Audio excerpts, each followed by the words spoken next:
I remember the Southside Garden plot right across the street in the Decoman Foundation Garden. Ooh. I remember going there with my grandfather and my grandmother, and then they'll let me go in the center while they was guarding. That was my time as before, I can go by myself. But just thinking about that, I remember the center as a sense of community. I remember community leaders, would come to the center and hold meetings. It was the NAACP met there every weekend.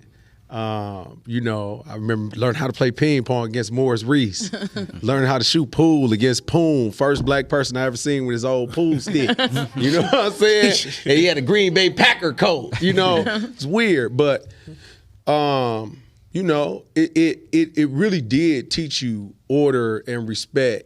And even as teenagers, we had to earn our way on the middle court, yes. Right? Because there was order, right? The people who were older than us, who hooped, his uncle and that generation, they earned the right to be on that court from the people before them. And so at 5:30, it was our time to go, unless you could play.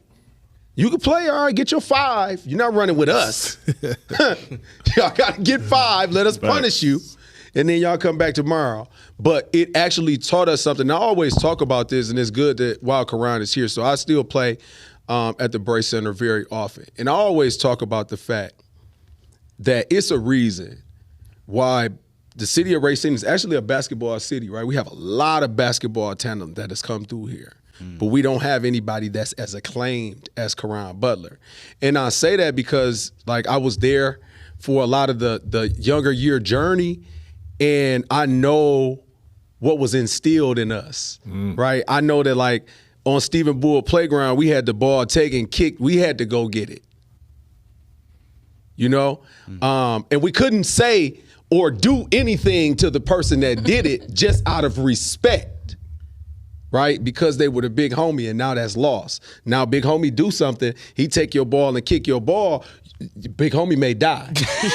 No, fact. It's a demonstration. But it wasn't like that then. It was the respect that whoever was in charge, we respected order. But I also just talk about that toughness, tough juice, right? That toughness. Where did that come from?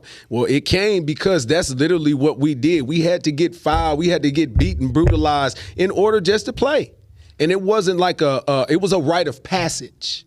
You know what I'm saying? It was a rite of passage, and it made you feel good about earning that respect. And I think that that's what a lot of young men are missing now, is that sense of self-respect, because they haven't had to earn it.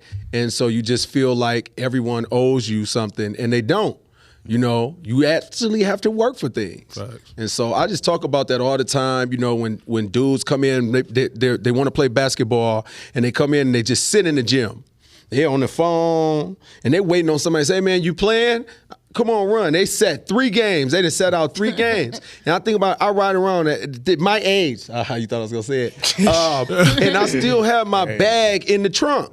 If I hear the ball bouncing, you say the wrong word, I'm going to get the bag and I'm suiting up. Okay. No, facts. I hear you. And, but that's that type of mentality that the center instilled in us. I bet you, even from center games, you can think of, you couldn't sleep some nights.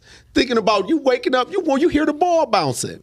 Those type of experiences, man, y'all missing those. Your generation is missing all of that.